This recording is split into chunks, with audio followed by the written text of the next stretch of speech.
প্রিয় দর্শক, বিশ্ব বাংলা মিলিত হোক বিশ্ব বইমেলায়। শুভ উদ্বোধন হলো 49তম আন্তর্জাতিক কলকাতা বইমেলা। এই বইমেলা চলবে আগামী 3 ফেব্রুয়ারি পর্যন্ত, প্রতিদিন দুপুর 12টা থেকে রাত 8টা। প্রবেশ সম্পূর্ণ বিনামূল্যে। এবার শুনুন বইমেলা নিয়ে মাননীয় মুখ্যমন্ত্রীর বক্তব্য। 50তম বইমেলা, এটা চলবে আজকে থেকে 3রা ফেব্রুয়ারি পর্যন্ত। বলতে পারেন বইমেলা আমাদের আবেগ, আমাদের সংস্কৃতি বিশ্ব মিলন মেলায় পরিণত হয়। I congratulate and welcome Ambassador of Argentina, Mr. Mariano Caucino, and for his humble speech and the relation between India and Argentina. একটা বৈচিত্র্যের কথা বলেছেন আবার 50 বছরের আগে। বইমেলা প্রাণবন্ত পার্মানেন্ট হয়েই গেছে এই জায়গাটা।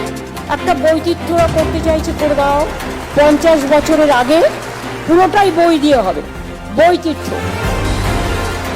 আমি মনে করি বইমেলার মধ্যে সমস্ত ধর্ম, সমস্ত বর্ণ, সমস্ত জাতি, সমস্ত সম্প্রদায়, সমগ্র ধরনের লেখা, আমি তাদের সকলকেই আমার অনেক অভিনন্দন জানাচ্ছি।